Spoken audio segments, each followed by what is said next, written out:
जय हिंद दोस्तों, बहुत बहुत स्वागत है आप सभी का नॉलेज विला के ऑफिशियल यूट्यूब चैनल में। दोस्तों, हम आप लोगों के लिए 9 मई 2023 का दैनिक करंट अफेयर्स आप लोगों के लिए लेकर के आ गए हैं। दोस्तों, इसमें मध्य प्रदेश तथा भारत से संबंधित महत्वपूर्ण प्रश्न और उसकी डिटेल के बारे में हम लोग बात करने वाले हैं। दोस्तों, तो चलिए स्टार्ट करते हैं। इससे पहले हम आपको थोड़ा सा बताएंगे जानकारी। ये नॉलेज विला कोचिंग का ऑफलाइन संस्थान है, उसका एड्रेस आप यहाँ पर देख सकते हैं। दोस्तों, ये छतरपुर के सिंचाई कॉलोनी के पास में है। दोस्तों, पन्ना नाका के आसपास के एरिया में पड़ता है। दोस्तों, तो यहाँ पर आप लोग जो है आ सकते हैं यदि आसपास के एरिया से संबंधित हैं। ऑफलाइन जो बैचेस हैं वो हमारे स्टार्ट होने वाले हैं। और यहाँ पर ये देख सकते हैं, ये पीएससी का टारगेटेड जो बैच है वो भी दोस्तों चल ही रहा है। 21 मई को जो आपका प्री का एग्जाम होने वाला है उसके लिए। चलिए अब हम समय को वेस्ट ना करते हुए दोस्तों यहाँ पर हम लोग पहले क्वेश्चन के बारे में देखेंगे। देखिए, पहला प्रश्न है आपका, हाल ही में 8 मई को वर्ल्ड रेड क्रॉस डे मनाया गया। 8 मई को मित्रों क्या मनाया गया? वर्ल्ड रेड क्रॉस डे मनाया गया 8 मई को हाल ही में। तो ये आपको यहाँ पर ध्यान देना है। देखिए, इसकी थीम क्या थी ये आपसे एग्जाम्स में पूछा जा सकता है। 8 मई को क्या मनाया जाता है दोस्तों? वर्ल्ड रेड क्रॉस दिवस। क्लियर। तो यहाँ पर इसकी थीम आपसे पूछी जाएगी दोस्तों। तो थीम आपकी क्या है? Everything we do comes from the heart. हृदय से आता है जो भी हम करते हैं। दोस्तों, ये क्या है? ये वर्ल्ड रेड क्रॉस डे की जो है थीम है, जो 2023 में अभी 8 मई को मनाया गया। इसकी इस बार के लिए थीम है दोस्तों, बहुत ही ज्यादा महत्वपूर्ण है, ये आपको याद रखना है। चलिए अब इसके बारे में हम थोड़ा सा जानकारी लेने की कोशिश करते हैं। देखिए, विश्व रेड क्रॉस दिवस है जो दोस्तों, इसकी शुरुआत किसने की थी? इनके रेड क्रॉस के फाउंडर हैं जो दोस्तों अंतरराष्ट्रीय देखे जाए तो हेनरी ड्यूनेंट जो है दोस्तों, ये कौन है? रेड क्रॉस के फाउंडर हैं। और इनका जन्म दोस्तों 8 मई 1828 में इनका जन्म दोस्तों हुआ था। क्लियर, 1828 में इनका जन्म हुआ था, ये बात आपको यहाँ पर याद रखनी है। अच्छा, प्रथम बार 8 मई 1948 को क्या मनाया गया दोस्तों?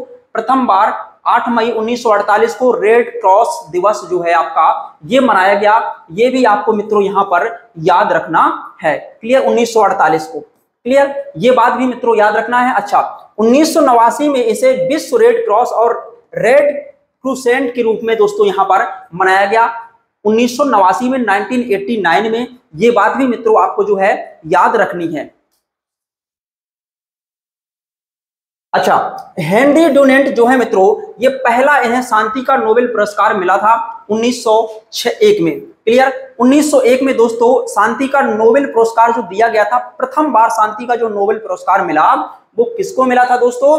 हेनरी ड्यूनेंट को मिला था और फ्रेडरिक पैसी को मिला था। इन दो व्यक्तियों को मित्रों 1901 में शांति के क्षेत्र में पहला नोबेल पुरस्कार जो है दिया गया था। तो प्रथम नोबेल पुरस्कार कब दिया गया? 1901 में। और किसको दिया गया था? तो दोस्तों जो फाउंडर है रेड क्रॉस के, हेनरी ड्यूनेंट, इनको और फ्रेडरिक पैसी को दिया गया था। दोस्तों, इन दो व्यक्तियों को जो है आपका पहला शांति का नोबेल पुरस्कार दिया गया था। इतनी जानकारी इसके बारे में आपको रखनी है। चलिए, इसके बाद दोस्तों यहाँ पर मई में दिवस की बात आई है, तो मई महीने के प्रमुख दिवस के बारे में हम आपको यहाँ पर बताएंगे। देखिए दोस्तों, हमने आपको बताया था 1 मई को विश्व मजदूर दिवस मनाया जाता है, वर्ल्ड लेबर डे मनाया जाता है। 1 मई को दोस्तों अंतरराष्ट्रीय मजदूर दिवस के रूप में मनाया जाता है। आपको हमने बताया कि जैसे अमेरिका में दोस्तों 1989 में यहाँ पर अमेरिका में जो दोस्तों यहाँ पर क्रांति हुई थी काम के घंटों को कम करने के लिए। किसके लिए दोस्तों? काम के घंटों को कम करने के लिए, यानी कि 8 घंटे पर फिक्स करने के लिए यहाँ पर आंदोलन किया था लोगों ने। और इसीलिए दोस्तों विश्व मजदूर दिवस जो है 1 मई को मनाया जाता है। क्लियर। अच्छा, 11 मई को दोस्तों नेशनल टेक्नोलॉजी डे मनाया जाता है। 11 मई को नेशनल टेक्नोलॉजी डे मनाया जाता है, ये बात भी आपको याद रखना है। और 12 मई को मित्रों नर्स दिवस मनाया जाता है, नर्स डे मनाया जाता है, ये भी बात याद रखना है। 31 मई को दोस्तों तंबाकू निषेध दिवस के रूप में मनाया जाता है। 31 मई को तंबाकू निषेध दिवस। और यहाँ पर हमने 3 मई लिखा है मित्रों, 3 मई को विश्व प्रेस स्वतंत्रता दिवस जो है मनाया जाता है। विश्व प्रेस स्वतंत्रता दिवस 3 मई को मनाया जाता है। वर्ल्ड प्रेस फ्रीडम डे 3 मई को मनाया जाता है। और इसके बारे में आपको थोड़ा सा और याद रखना है मित्रों, जो आपकी 2023 में वर्ल्ड प्रेस फ्रीडम की रिपोर्ट 2023 की रिपोर्ट आई थी मित्रों, रिपोर्ट 2023 की रिपोर्टर्स विदाउट बॉर्डर्स ने इसकी रिपोर्ट, आरएसएफ ने इसकी रिपोर्ट प्रस्तुत की दोस्तों। रिपोर्टर्स विदाउट बॉर्डर्स ने और इसमें दोस्तों भारत का स्थान कितना था, इसमें भारत का स्थान 161वां दोस्तों स्थान रहा है, ये बात भी आपको याद रखनी है। और 2022 में इसका स्थान भारत का 150वां था। तो ये बात भी मित्रों आपको जो है 11 पॉइंट दोस्तों भारत यहां पर नीचे गिर गया है। ठीक है, विश्व प्रेस स्वतंत्रता जो आपका फ्रीडम रिपोर्ट है दोस्तों, रिपोर्टर्स विदाउट बॉर्डर्स के द्वारा दी गई जो रिपोर्ट है उसके अनुसार दोस्तों भारत की ये 2023 में रैंकिंग है। ये बात भी मित्रों आपको याद रखनी है। चलिए देखते हैं हम नेक्स्ट प्रश्न की ओर दोस्तों। अच्छा, क्वेश्चन नंबर दूसरा है दोस्तों, यहाँ पर 22 नहीं है, सेकंड क्वेश्चन है आपका। सेकंड क्वेश्चन के बारे में थोड़ा सा ध्यान से देखना है अपन को। देखिए, हाँ ये है, भारत में कहां पर अंतरराष्ट्रीय मल्टी मॉडल लॉजिस्टिक पार्क। अब यहां पर एक बात याद रखना है आपको, अंतरराष्ट्रीय मल्टी मॉडल लॉजिस्टिक पार्क है दोस्तों। अभी हम इसके बारे में भी आपको बताएंगे कि मल्टी मॉडल लॉजिस्टिक पार्क क्या कहलाते हैं। तो देखिए, भारत में पहली बार दोस्तों अंतरराष्ट्रीय मल्टी मॉडल जो लॉजिस्टिक पार्क है दोस्तों, ये IMMLP जिसको कहते हैं, इसका निर्माण कहां पर किया जा रहा है दोस्तों, तो असम में दोस्तों। यहां पर बोगाई एक जगह है, बोगाई गांव, ये दोस्तों बोगाई गांव एक जिला है असम का, बोगाई गांव। यहां पर दोस्तों असम में पहली बार, इसका नाम क्या है, बोगाई गांव जिला असम में आता है दोस्तों। यहां पर भारत का पहला अंतरराष्ट्रीय मल्टी मॉडल लॉजिस्टिक पार्क का निर्माण मित्रों हो रहा है। भारत का पहला है, अंतरराष्ट्रीय है। अगर भारत राष्ट्रीय पूछा जाए तो फिर वो आपका तमिलनाडु में है। तो ये बात भी मित्रों आपको यहां पर याद रखनी है। क्लियर?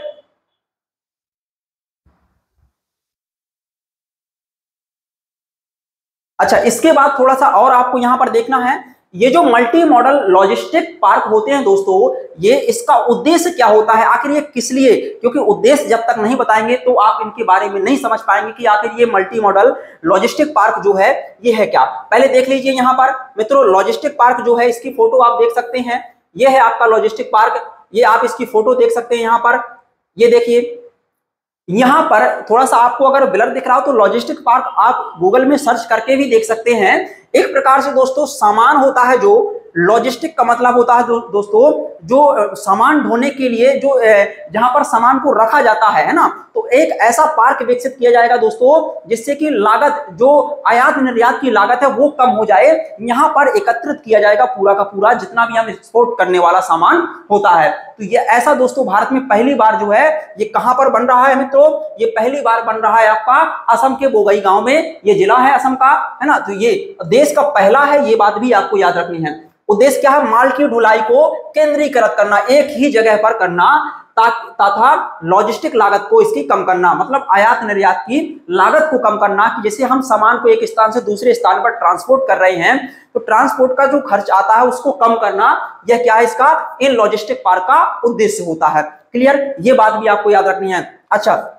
इस पार्क को रेल, वायु, सड़क व जल मार्ग से जोड़ा जाएगा। यहां से मतलब दोस्तों सामान किसी भी माध्यम से पहुंच सकता है, ट्रेन के माध्यम से जा सकता है, वायु मार्ग से जा सकता है, सड़क मार्ग से जा सकता है, और दोस्तों जल परिवहन के माध्यम से भी यहां पर माल भेजा जा सकता है। ये बात भी आपको याद रखनी है। ब्रह्मपुत्र नदी के किनारे इसका निर्माण किया जा रहा है। 317 एकड़ में दोस्तों इसका निर्माण जो है हो रहा है, ये बात याद रखनी है। इसका निर्माण दोस्तों कौन कर रहा है, तो राष्ट्रीय राजमार्ग और अवसंरचना विकास निगम लिमिटेड के द्वारा इसका निर्माण किया जा रहा है। किसके द्वारा दोस्तों, national highway infrastructure development corporation limited, national highway infrastructure development corporation limited के द्वारा मित्रों इसका निर्माण किया जा रहा है। ये जो आपका लॉजिस्टिक पार्क है, पहला अंतरराष्ट्रीय लॉजिस्टिक पार्क है भारत का असम में। अच्छा, आधारशिला दोस्तों इसकी 2020 में 20 अक्टूबर सन 2020 को नितिन गडकरी जी के द्वारा यहां पर इसकी आधारशिला रखी गई थी। ये बात भी याद रखनी है, 2020 में इसकी आधारशिला रख गई थी, अभी इसका काम चालू है। क्लियर? अच्छा, ये जो कौन सी परियोजना है, जिस परियोजना के माध्यम से मित्रों ये आपका लॉजिस्टिक पार्क का निर्माण किया जा रहा है, उस परियोजना का नाम है भारतमाला परियोजना। इसी परियोजना के तहत दोस्तों इस लॉजिस्टिक पार्क का निर्माण हो रहा है। तो ये बात भी मित्रों आपको जो है याद रखनी है भारतमाला परियोजना के बारे में। चलिए, अच्छा, भारतमाला परियोजना के बारे में थोड़ा सा और हम बता दें, क्योंकि भारतमाला परियोजना के द्वारा ही दोस्तों लॉजिस्टिक पार्क का निर्माण किया जा रहा है असम में। देखिए, शुरू 2015 में यह योजना हुई थी, भारतमाला परियोजना शुरू कब हुई थी, 2015 में, भारतमाला परियोजना का उद्देश्य है दोस्तों भारत में सड़कों और राजमार्गों का नेटवर्क बनाना। दोस्तों भारत में सड़कों को बिछाना है ना, राजमार्ग जो है इनको बिछाना, इनका एक पूरा नेटवर्क जाल तैयार करना क्या है इसका उद्देश्य है दोस्तों भारतमाला परियोजना का। क्लियर, तो ये बात भी मित्रों आपको यहाँ पर याद रखनी है। चलिए इसके बाद देखते हैं दोस्तों, क्वेश्चन नंबर तीसरा है यहाँ पर, ये क्वेश्चन आपको ध्यान देना है, हाल ही में इंपॉर्टेंट क्वेश्चन है दोस्तों, ये इसको इंपॉर्टेंट कैटेगरी में रखेंगे। हाल ही में मध्य प्रदेश के किस जिले से मेरा गांव मेरा तीर्थ, दोस्तों बहुत ही महत्वपूर्ण प्रश्न है। यदि आप किसी भी तरह के कॉम्पिटिटिव एग्जाम की तैयारी कर रहे हैं, चाहे वो आप एमपीपीएससी की तैयारी कर रहे हो या फिर आप यूपीएससी या फिर किसी भी प्रकार के वन एग्जाम की, चाहे वो एसएससी हो, एसआई हो, पुलिस हो, वन आरक्षक हो, संविदा की आपकी किसी भी तरह का आप एग्जाम दे रहे हो, क्योंकि उसमें भी कुछ ना कुछ तो जीएस पूछा ही जाता है थोड़ी बहुत मात्रा में, तो ये भी आपको बात याद रखनी है। तो किस जिले से मेरा गांव मेरा तीर्थ योजना प्रारंभ की गई है? मध्य प्रदेश के दोस्तों हरदा जिला है दोस्तों, है ना, वारंगा गांव है दोस्तों, वारंगा गांव है हरदा जिले का। कौन सा गांव है? वारंगा। यहां से दोस्तों मेरा गांव मेरा तीर्थ योजना प्रारंभ की गई है। दोस्तों इस योजना को 20 फरवरी सन 2022 को प्रारंभ किया गया। मेरा गांव मेरा तीर्थ योजना कब प्रारंभ किया गया? 20 फरवरी 2022 को इसको प्रारंभ किया गया। अच्छा, मध्य प्रदेश के दोस्तों जो कृषि मंत्री हैं जिनका नाम है कमल पटेल, मध्य प्रदेश के कृषि मंत्री कमल पटेल ने दोस्तों इसको शुरू किया है।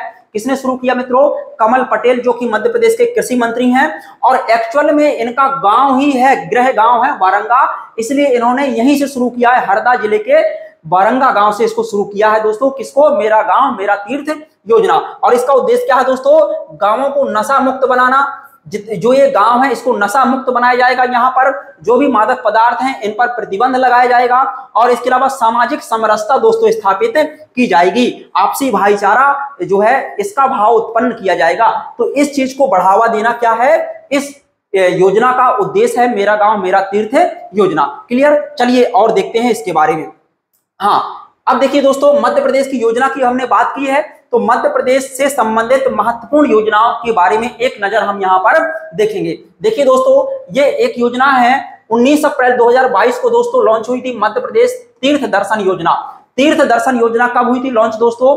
19 अप्रैल 2022 को लॉन्च हुई थी दोस्तों। और ये कहां से लॉन्च हुई थी दोस्तों? जो भोपाल का कमलापति रेलवे स्टेशन है मित्रों, कमलापति रेलवे स्टेशन से ही इसको लॉन्च किया गया था, ये बात भी याद रखना है। अच्छा, एक योजना है दोस्तों, एक योजना है, इन योजनाओं को हम थोड़ा सा अलग कलर से यहां पर चिन्हित करेंगे। देखिए, अच्छा हाँ, एक ये आपकी योजना है मुख्यमंत्री, एक ये आपकी योजना थी नंबर 1 और ये नंबर 2। क्लियर, मुख्यमंत्री किसान कल्याण योजना। कौन सी योजना है दोस्तों? मुख्यमंत्री किसान कल्याण योजना। इसको कब प्रारंभ किया गया? इसको प्रारंभ किया गया 26 सितंबर 2020 को। मुख्यमंत्री किसान कल्याण योजना 2020 में यह प्रारंभ की गई। अच्छा, राशि का हस्तांतरण दोस्तों जो है इसमें 25 सितंबर से ही कर दिया गया, एक दिन पहले से मित्रों, ये बात आपको याद रखनी है। 26 सितंबर को 2020 में इस योजना को प्रारंभ किया गया, और किसानों को जो राशि दी जानी है उसका जो ट्रांसफर करना है राशि, वो 25 सितंबर से काउंट किया गया उन दिनों को। क्लियर, 2020 में शुरू हुआ। क्लियर, 2000 रुपए की वर्ष में दो किस्तें यहां पर मिलनी है दोस्तों, 2000 रुपए की। तो ये बात भी मित्रों आपको याद रखनी है, यानी कि साल में 4000 रुपए किसानों को दिया जाएगा मुख्यमंत्री किसान कल्याण योजना के तहत। बात समझ में आई? अच्छा, एक योजना आप सभी ने सुनी होगी दोस्तों, केंद्रीय योजना है प्रधानमंत्री किसान सम्मान निधि योजना। प्रधानमंत्री किसान सम्मान निधि योजना, इसके बारे में थोड़ा सा आप जान लीजिए। प्रधानमंत्री किसान सम्मान निधि योजना के बारे में मित्रों देखिए दोस्तों, 24 फरवरी सन 2019 को यह योजना प्रारंभ हुई थी, सन 2019 की योजना है। और इसमें क्या होना है दोस्तों, किसान जितने भी किसान हैं दोस्तों भारत के, एक निश्चित पैमाना उनका रखा गया है, तो उनको यहाँ पर दोस्तों 2-2 हजार रुपए की यहाँ पर कितनी किस्तें दी जाएंगी? 3 किस्तें दी जाएंगी दोस्तों, हर 4 माह बाद, है ना।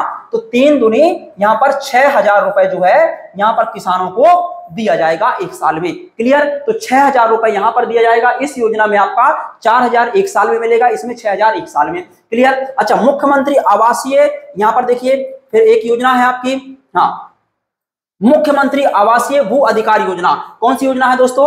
मुख्यमंत्री आवासीय भू अधिकार योजना दोस्तों 11 नवंबर सन 2021 को प्रारंभ किया गया, और पृथ्वीपुर जो कि निवाड़ी जिले के अंतर्गत आता है, यहां से इस योजना को प्रारंभ किया गया था। मुख्यमंत्री आवासीय भू अधिकार योजना पृथ्वीपुर से इसको दोस्तों प्रारंभ किया गया। दोस्तों ये बहुत ही महत्वपूर्ण जानकारी है, इसको बहुत ही मेहनत से यहाँ पर कलेक्ट किया गया है, आप इसको जरूर नोट अपने नोट्स में कीजिएगा। अच्छा, मुख्यमंत्री आशीर्वाद योजना है दोस्तों, यहां पर मुख्य है मुख्यमंत्री आशीर्वाद योजना 7 फरवरी 2021 को प्रारंभ की गई, ये बात भी आपको याद रखना है। मुख्यमंत्री कन्या विवाह योजना दोस्तों सबसे महत्वपूर्ण योजना है, 21 अप्रैल 2022 को दोस्तों प्रारंभ की गई थी और प्रति कन्या के विवाह पर यहां पर 55,000 रुपए की राशि दी जाती है। ये आपसे मित्रों एग्जाम में क्वेश्चन पूछा जा सकता है, 55,000 रुपए की राशि यहां पर दी जानी है। क्लियर? तो ये बात भी दोस्तों आपको याद रखनी है।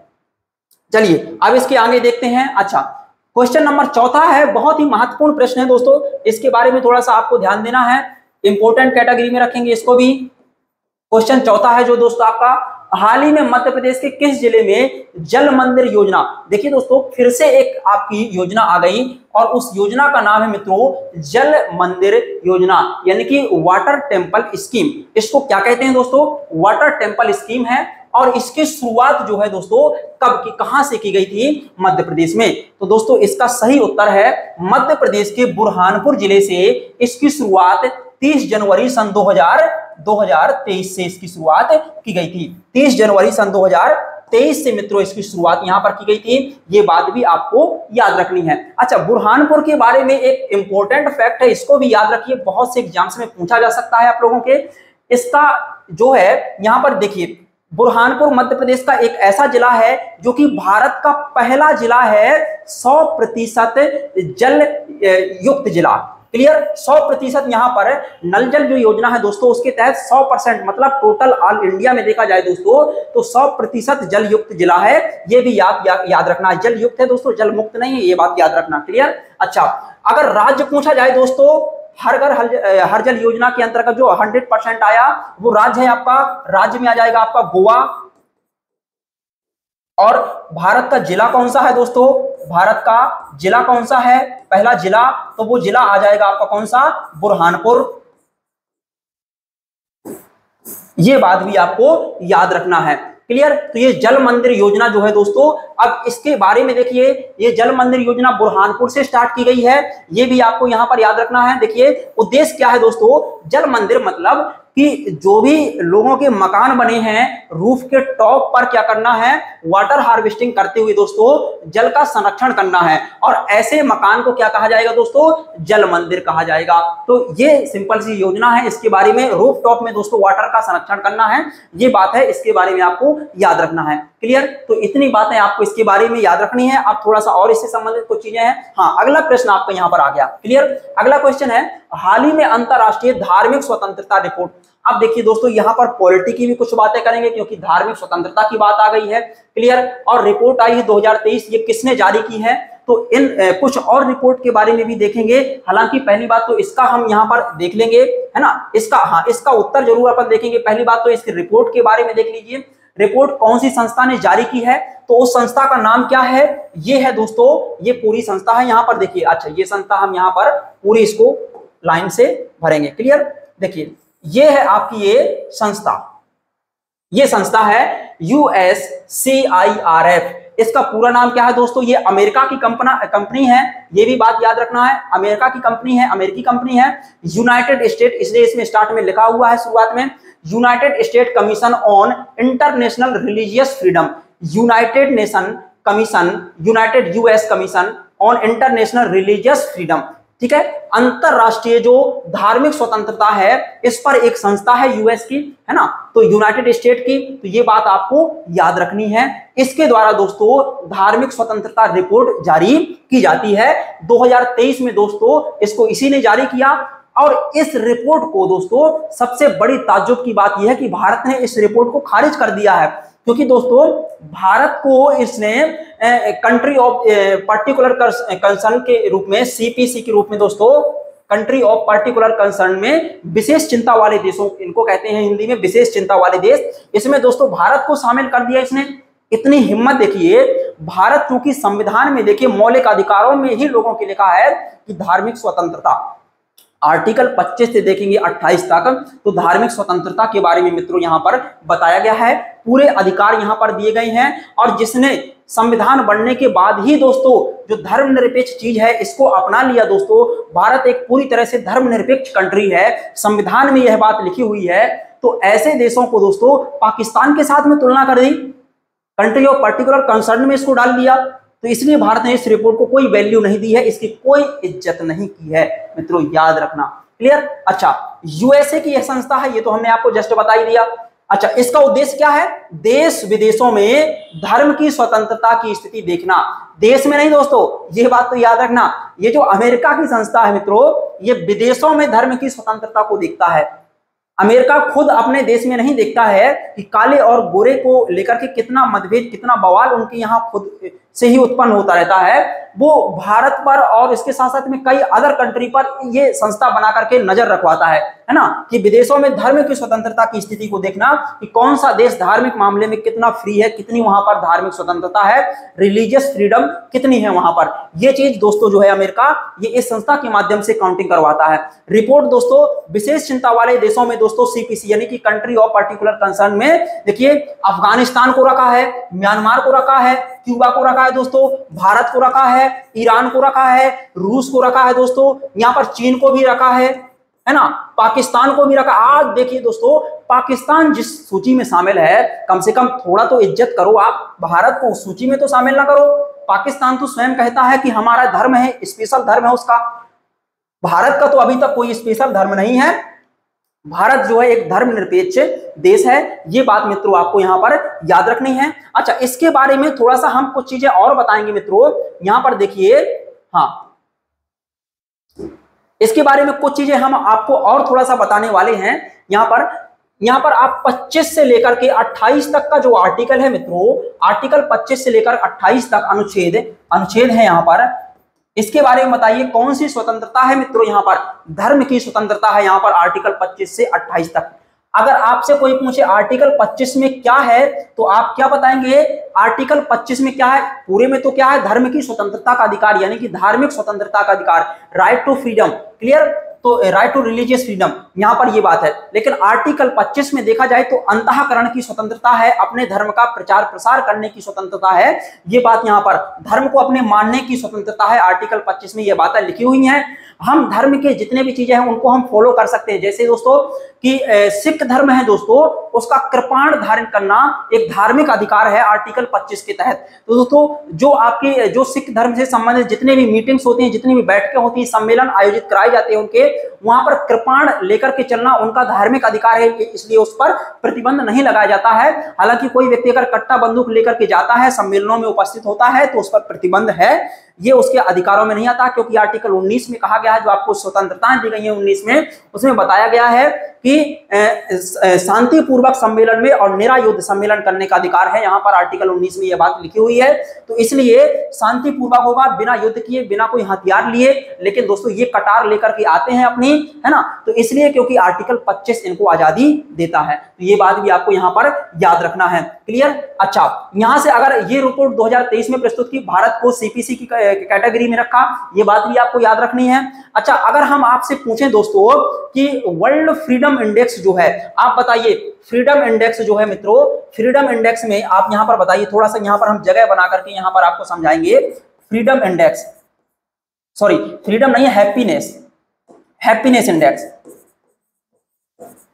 हैप्पीनेस इंडेक्स जो 2023 है दोस्तों, उसमें भारत की रैंक कितनी है? भारत की दोस्तों रैंक है 126वीं रैंक है।